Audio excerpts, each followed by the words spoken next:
Hello, everyone, and welcome to the Durson Network. It has been a while. We have the 2024 Fountain Hill Stickball Classic preview show today. We do this every year. I'm Ryan Anderson. Our guest today, as is every year, is Fountain Hill Stickball Classic Commissioner Alex Specht. Alex, thanks for being here. Always a pleasure, Ryan. I look forward to this every year. Yeah, I got to work on my intro for you. You're a lot more than a commissioner, so I'll do better next year, I promise. Hey, whatever you want to call me, it's all good. Thanks for being here. A lot to cover today, so we're going to try and move quick. 21 teams in this year's tournament. Again, the Classic is this Saturday, August 3rd. First game starts at 8 a.m. Games will take place at both Fountain Hill Playground and Holy Child Parking Lot. Championship game is at 6 p.m., so we'll have games going all day, and there's likely to be history made in some form or fashion this Saturday. And 2023, quick shout out to the 2023 champs MFS. They were spectacular in 23, no doubt about that. But we are going to review the teams this year, Alex. I'm going to run through these with you. Feel free to provide any commentary you wish. The Boilermakers. Do you know anything about the Boilermakers? Yeah, that's Shane Hutchinson and his crew. Oh, is this a new name again? They're back. I think they used the Boilermakers last year, right, but I lost track. Shane, when he put his team in, he didn't know of a name yet, and I think he just kind of stuck with. I think it was Broadway Boilermakers last year. Now there you go. Okay, that's he ringing a limited bell. to Broadway, and that's ringing just a bell. went Boilermakers. So, yep, they're making a return. I like the Boilermakers. I like that name. Then we have the NWSB. I believe this is a Northwestern baseball organization. Yeah, so this is their second year in the league. They came last year. Started with a little bit of controversy because they brought a bat that was technically illegal. Yes, remember this. Yeah. So that was fun. So they did check in with me early this off season to inquire about bat size and legality and stuff like that. So they are back. They made quite a splash last year. I know they beat the Gooseman, which is a team that is typically it was a phenomenal game. Classic. So NWSB is certainly not a team to take too softly. They do definitely have talent. I do remember they were talking quite a bit last year and early in the morning as well. So looking forward to having them back. Thanks for playing NWSB. Then we have the Magoos. I'll cover this one, Alex. The Magoos are the McGar family / Andersons from Fountain Hill. Yes, I am related.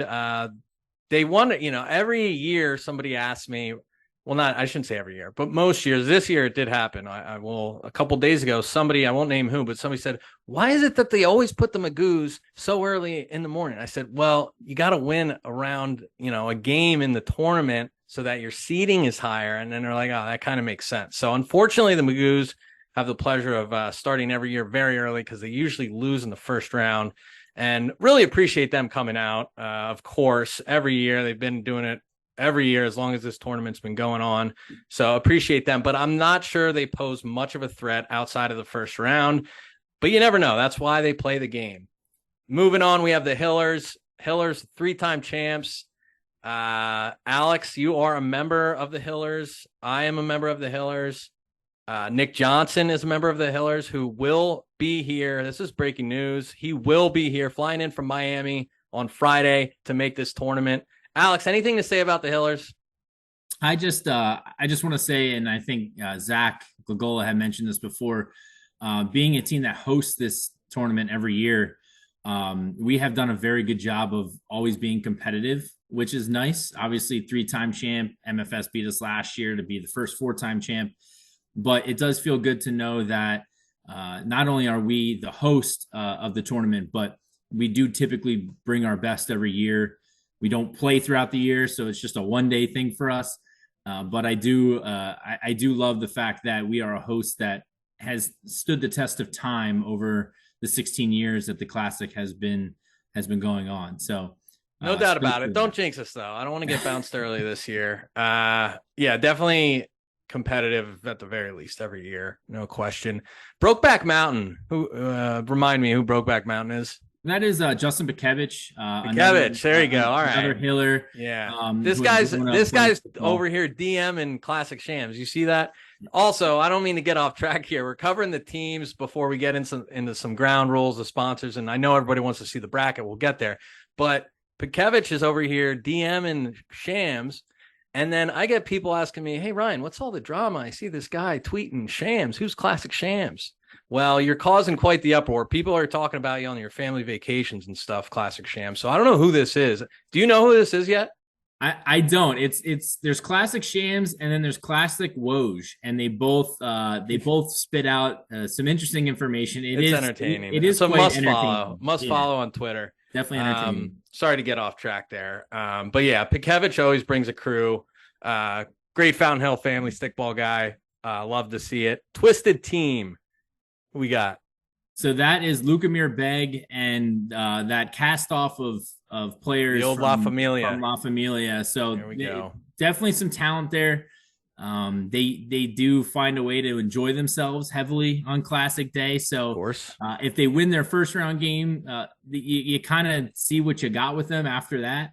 But definitely some talent on the team. They have played stickball again for most of their lives, so they do have the ability there. It's if they can keep a team together for the entire day, I think is the importance there.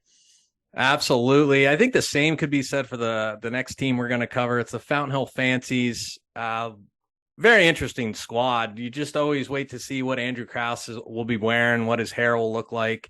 But yeah, great team. You got Jared McGeehan, Eric Blum, Joey Felker back this year, I think, in the outfield. But I think for them too, it's more of a game of stamina and if they can stay healthy, because it gets hot out there on the blacktop, and you got to be careful. So, but rooting for the Fancies this year, no question, as we always do. The Goosemen, Alex, the Goosemen, they seem to be this team that is really good, but some years it looks like they're going to make a run and then they don't. Talk about the Goosemen for me. Yeah, Gooseman, Captain Tony Silva, he has a good mix of past baseball players or good athletes that he is able to get together. Yeah. And again, one of those teams that has all the talent, but sometimes I feel like it's tough because if you play at Holy Child, really anybody can win. Like it's one of those things where like weird Agreed. stuff happens. Yep. And I think unfortunately they always get the draw of maybe playing up at Holy Child more so than other teams, whether it's based off of rankings or previous year, or whatever the case may be. And that Holy Child field, man, anything can happen there. So I think that's probably what happened to them last year is they lost to NWSB in the second round. But again, up at Holy Child, which it's one of those fields that anything could really happen. So it's a little less straightforward playing like the park is, like you're lined up, and yeah, there's things that you have to worry about at the park. But with Holy Child, too many things could happen that could really affect a team's performance. So kind of bummer for them that they continue to play at Holy Child. But again, it's just kind of luck of the draw, and you just got to be able to play at both locations. Absolutely. I'm not familiar with this next team. Forge. Yeah, so Forge, Lehigh Valley Forge is a travel baseball team. Okay. However, this is little Chris, CJ Hasty. So Yep. Kristen and Chris Hasty, their son CJ plays for the Forge, so they wanted to get their own team this year. So Very cool. The Love Lehigh it. Valley Forge travel team and their parents and things like that. So they wanted to get a squad together, and they filled quite a squad. They got plenty of people to participate. I love to see that. Always enjoy and embrace new teams showing up. We have the Horned Frogs. This is a team that's been in it for many years. I believe Austin Redding, correct me if I'm wrong. I could be wrong on this too, but I think there's a few guys on this team, and sorry if I am, but they have a great podcast. I'm going to plug it right now, B Team Podcast. If you love football or sports, check out the B Team Podcast on YouTube. Another team I'm not familiar with, though, the Rockets. Yeah, the Rockets are Brockle teachers, just former athletes. Brockle Rockets. There you go. People that still play. So they are another second-year team. They were a first-year team last year, won their first-round game, lost their second-round game, but came back for more this year. So hopefully, they can jump over that second-round hurdle. We also have the La Familia, another team that's played in this tournament every year. Some moving parts. I'm going to ask you a yes or no question. Does this team have a chance, Alex? Yes or no? It's so tough. It's so tough because you want them as the Hillers, right? We Yeah. want the generations beneath us to take over. And we haven't seen that happen quite yet with La Familia. And I know I'm giving them bulletin board material here, but they keep asking why the Hillers keep dodging them. And as far as I know, I think the only time that we ever played them or that we have played them in the past, I believe we have beat them. So maybe they're hoping that they get Yes. us in these later years because we're getting a little bit older. But Yeah. hey, until you can prove that you can handle the whole day and win the big one, you got to watch how much you talk. So that's just what I want to say about Familia. But again, they always come out. They're Yeah. always a team to be reckoned with. But again, one of those things where you got to win it, in order to be able to Yeah. talk all that smack that they Yeah, do. nothing but love for La Familia. I'll answer my own question. Yes, this team does have a chance. Those Okay. odds might be very low, but they have a chance. I just think the talent's there. Hoping they get it together and at the very least make a run, because that in of itself would be entertaining to watch. Next, moving on. And I know it feels like we're spending a lot of time on this, but I feel like we always get a little, hey, you didn't cover us on here. So we're trying to cover every team that's playing. The Salisbury Falcons, Alex, 3-time champions, correct? Three-time champs, three Three-time straight years champs. in a row as well. Oh, so it's 3 consecutive years, 3-time champs. But I'm going to go ahead and say it. Based off these last couple years, this team may be a little over the hill. Just a lot of talent. Nick Pat, we got Vangeli, just talent all over the field, but they're not bringing that same energy. What's going on here in the last couple years with the Salisbury Falcons is what I want to know. I think it's just, again one of those tests of time. They unfortunately they're going to have a first round early matchup this year, and again it's based off usually past performance. So last year they were a first round out. They lost their first round game, so it did put them in that bracket of being one of those earlier games. I think that the talent is still there. I think that they can definitely make a run. But they have to put last year's performance behind them and just push through this year. All right. We won't spend a ton of time on the basic pitches, but I'll let you cover this. Yeah, basic pitches. First off, I want to apologize. They said I spelled their name wrong, but I distinctly remember one of the earlier years. That's how they wanted to spell basic. So I've just revisionist history just happened to do that. So apologies there, but I just want to give a big shout out to them. They handle a lot of the snack stand on the day of the event. I know Carla Glagola, Kristen Glagola, and that whole crew. They do a fine job of bringing Absolutely. some of the best food and drink to the classic. So big shout out to them. Thank you for all that they do, and hopefully they can sneak out a win this year. I'm rooting for him, no question about it. Sack flies. Yeah, so sack flies is Ryan Pacala. They've been in it for as long as I can remember. They are another team that likes to have a lot of fun. Some past athletes on there. They usually win a game. Yeah, these guys are close. pretty good. I'd say they're above average. There's some talent there for sure. And again, one of those teams where everybody looks forward to the classic, right? So if they could keep it together and enjoy themselves more so on the field than off the field, maybe they have a better chance of moving further in the tournament. And as players in the tournament and been doing this for many, many years now, we'd love to see new teams advance. Like we would hate to lose, but it would also, it's great to see a team kind of rise through the ranks over the years. I don't think we covered the Bad News Bears. Correct me if I'm wrong there. We have not yet, Okay. but that's another one that they are back for many, many years now. Evan Michael and his crew. They're always, again, one of those sneaky teams. They'll usually win a first round game. It's about putting it together for that second round, that second round game. So hopefully, again, a new year, maybe, they can put it all together. Quick Nick and the Funky Bunch. Talk to me. They're a good time. Patrick Hilaire, Kagan Hilaire, Nick Lynch, the whole Lynch family. They are, I think one year they wore like costumes when they played. So Oh they're a yeah. fun bunch. They keep it light. They come out every year and support. So again, one of those teams that we thank often as much as we can, because we can only do this as much and as long as teams continue to participate, and they are one that has been here year in and year out. Yep. So big shout out to them. Big shout out to Quick Nick and the Funky Bunch. These next two teams, BF Brown, Charlie Browners. So Charlie Browners won it 2 years ago, correct? Yes. So I just got to say it, and I might have said it last year. That was one of the greatest performances from a team I've seen in a long time. They beat MFS. You did. They did. I love the energy they brought. Big Sheds, Shane Edwards. Did I get his name right? Yeah. Yeah. Right, Shane Edwards.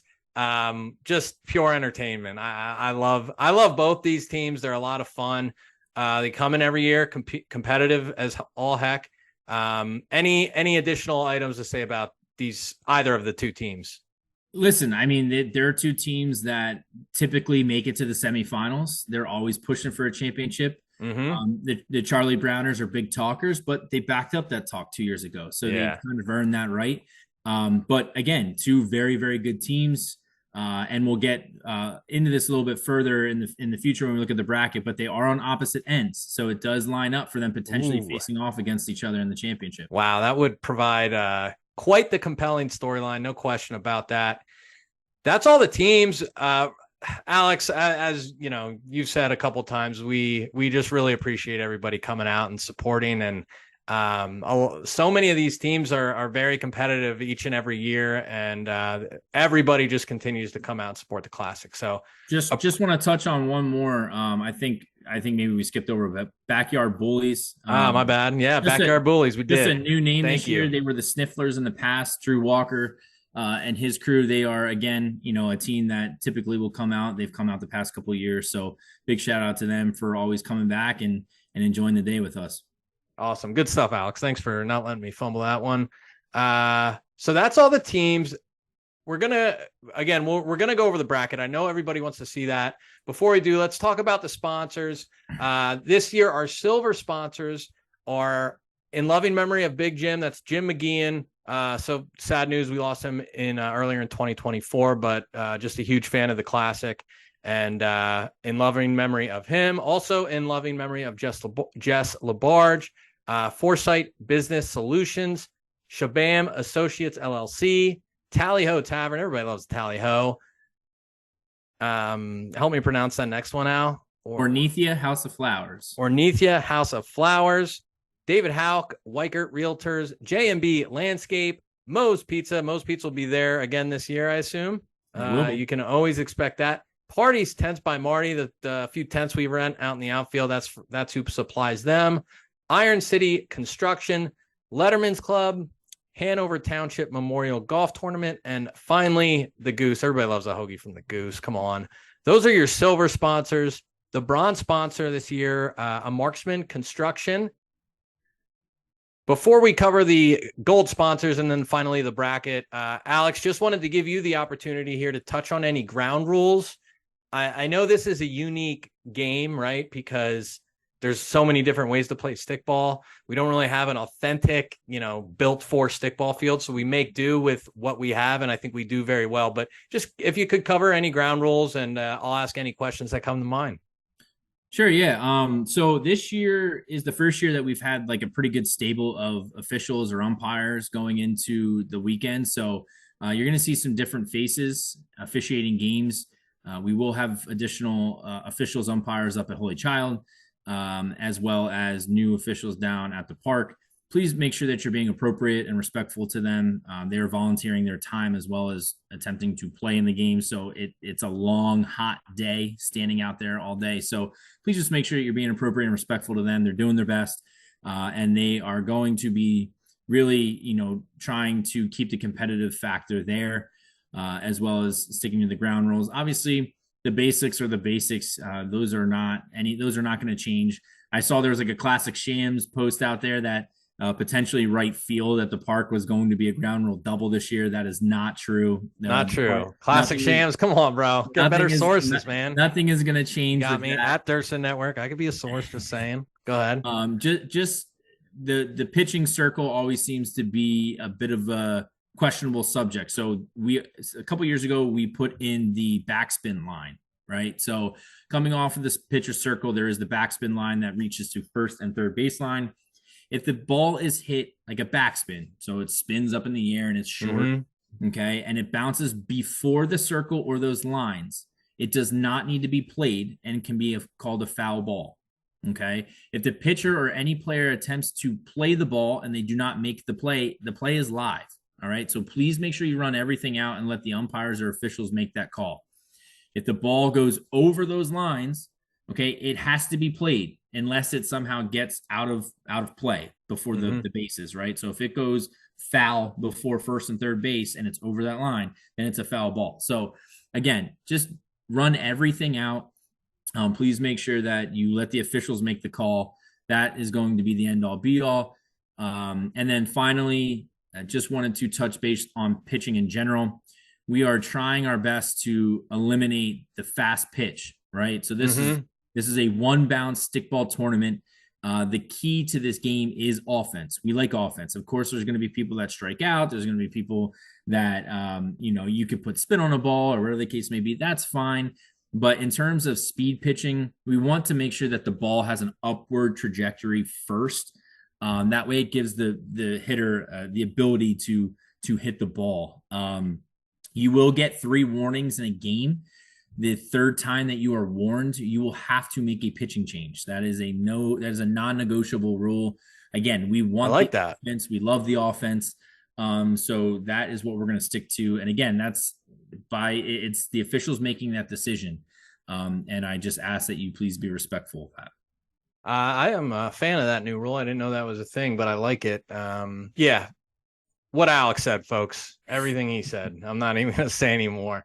All right, let's get into, before, I know everybody's been waiting so long for this dang bracket. Before we do that, the gold sponsors, we have the Sports Corner, always making those t-shirts, BF Brown, Asphalt and Paving, Justice Works Youth Care Inc., the Durson Network, Can't Tell Me Long Funeral Home, Edge One Property Services, Chios Painting, Liberty Abstract Company, Time Rooftop Grill 3501, The Zest Bar and Grill, great rooftop bar on the south side, Valor Insurance, and Blackbird Farms. Kagan always supporting the classic over at Blackbird Farms.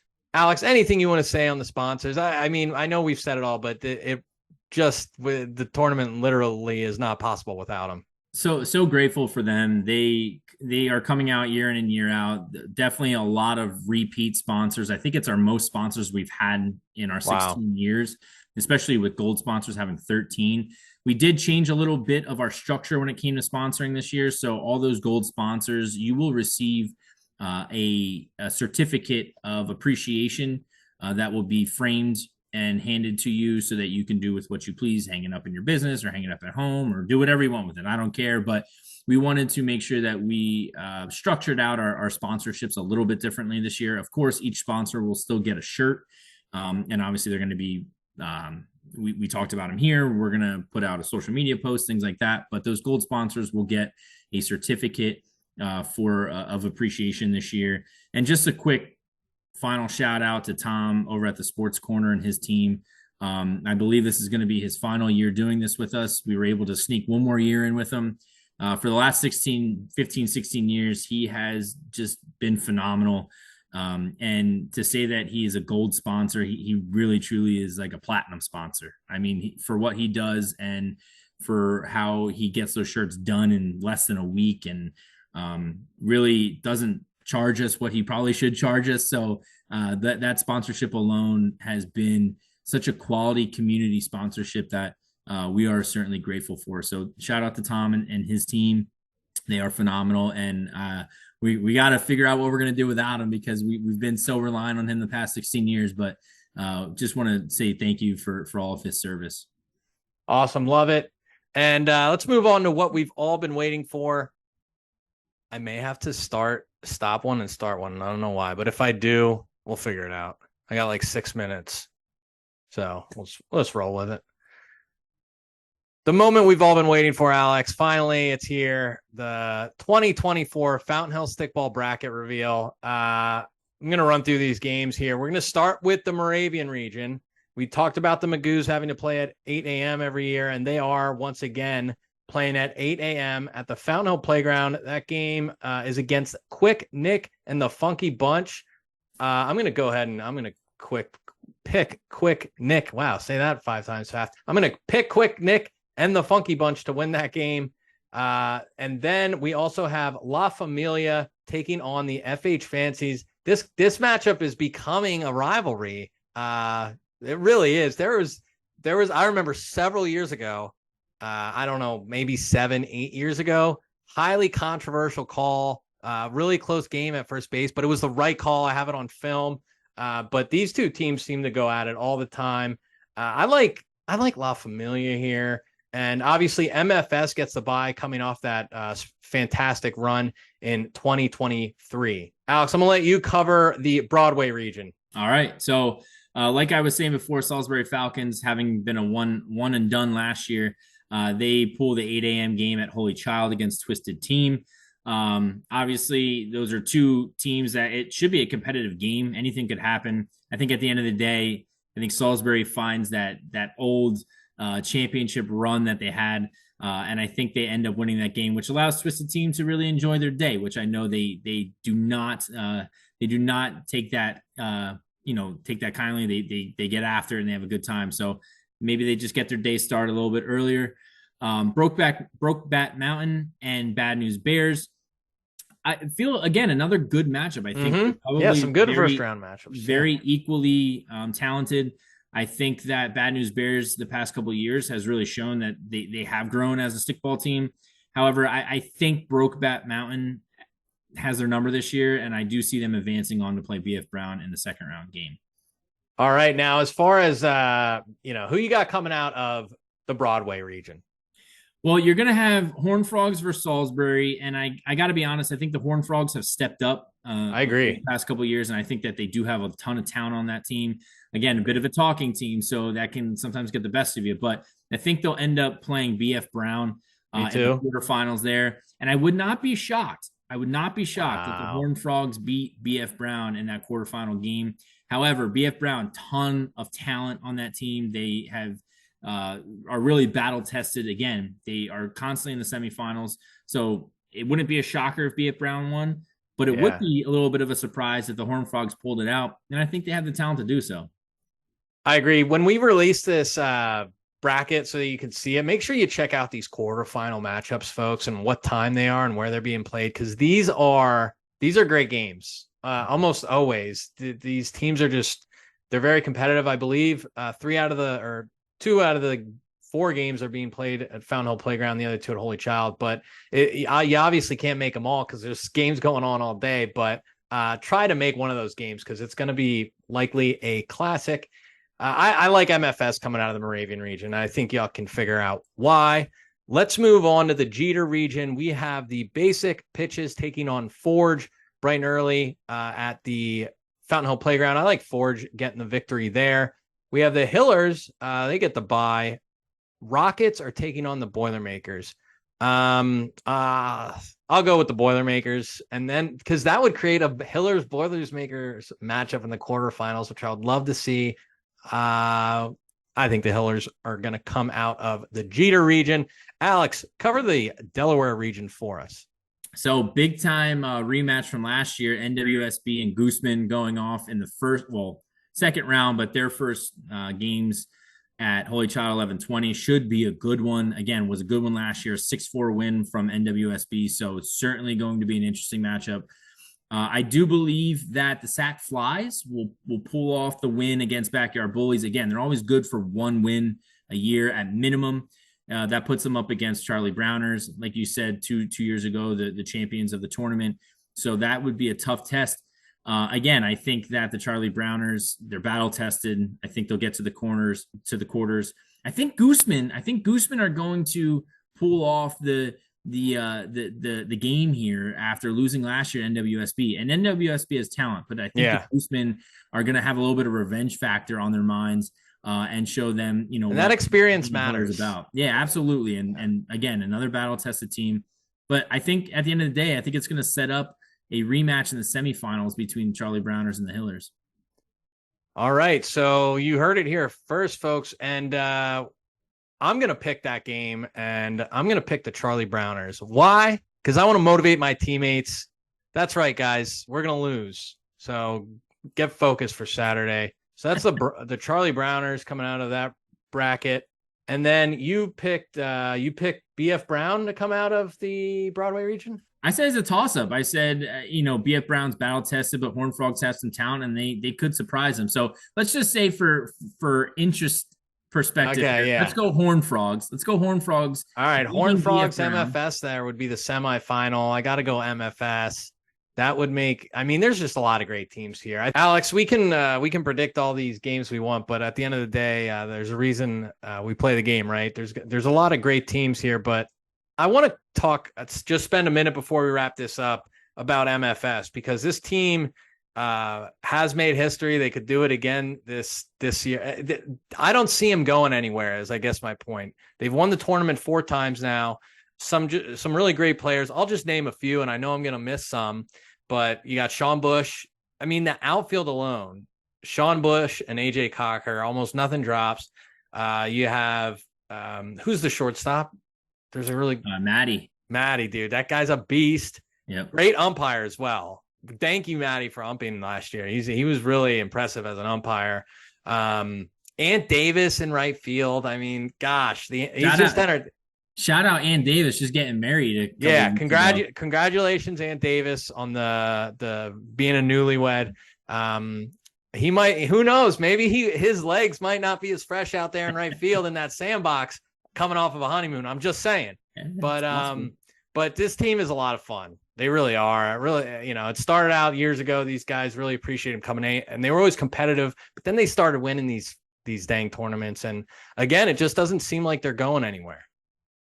Yeah, I think last year you kind of saw at the end what typically happens to us or some of those teams that are a little bit older, where a full day of doing this and being out and working it and things like that, you do get tired. So I think for both teams last year in the championship, we both struggled, I think, a little bit. I think we lost our legs quite a bit, and the score was lower until the last inning when MFS officially pulled away. But you could see that stamina really plays a big part. And again, another team that's battle tested. So I do want to say that I appreciate all their time and effort that they have put in with us, for us.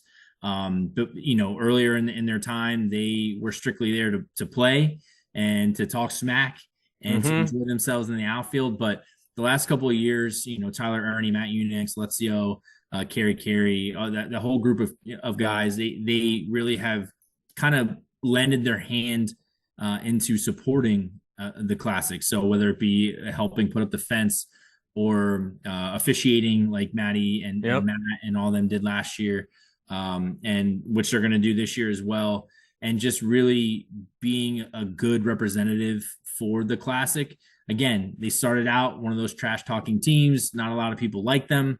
But I think, and in one of my posts I put out last year, I feel like they've really kind of grasped on to the mentality of being a Hiller and growing up in a community like that. And I think this tournament is just as important to them as us, really. I mean, this was our baby. This is something we did our whole lives. Now for the last 16 years we've had it. And I think they believe in this tournament and appreciate this tournament and respect this tournament just as much as we do. So shout out to them. I am certainly appreciative of all that they've done over the past couple of years. Agree 100%. That's going to do it for the 2024 Fountain Hill Stickball Classic preview show. Again, it's this Saturday, August 3rd, Fountain Hill, PA. You can't miss it. If you're driving down Broadway in Fountain Hill, just look to your left and to your right. You're going to see people in stickball shirts and handling stickball bats. It's just a great day. And MFS is one, but there's several teams that have really adopted this tournament, and it's a lot of fun to see other teams grow to love the sport and come out every year. So Alex, any closing comments before we head out? No, I just want to just say thank you to everybody. Reiterate, this year we are going to have some magnets, car magnets, refrigerator magnets, some new bands to be sold. Some merch. So check that out. We have some leftover hats from last year.